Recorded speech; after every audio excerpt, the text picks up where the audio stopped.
பார்த்துக் கொண்டிருப்பது தாமரை தமிழ் நியூஸ்.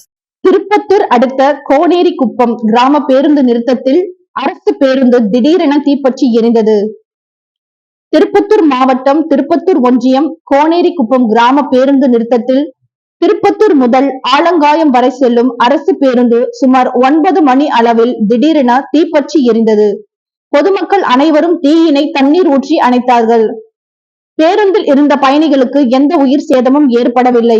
மேலும் பேருந்து ஓட்டுநர் கூறுகையில், வெங்கலாபுரம் பகுதியில் இருந்து பேருந்து கிளம்பியது. அப்பொழுது சிறிது நேரத்தில் கோனேரிக்குப்பம் பேருந்து நிறுத்தத்தில் அருகாமையில் திடீரென பேருந்தின் முன்பகுதி தீப்பற்றி மளமளவென எரிந்தது.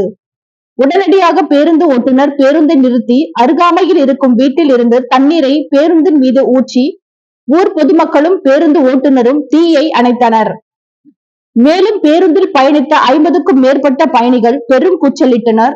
எந்த ஒரு உயிர் சேதமும் ஏற்படாமல் அனைவரும் பாதுகாப்பாக பேருந்தில் இருந்து இறங்கினார்கள். பின்பு பேருந்தில் பயணித்த பயணிகளை மற்றொரு அரசு பேருந்தின் மூலம் அழைத்து செல்லப்பட்டார்கள். பின்பு பேருந்தினை பஸ் டிப்போவிற்கு எடுத்துச் சென்றனர்.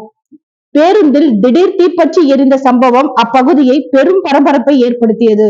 மேலும் அப்பகுதியில் 1 மணி நேரத்திற்கு மேலாக போக்குவரத்து பாதிப்புக்கு உள்ளானது.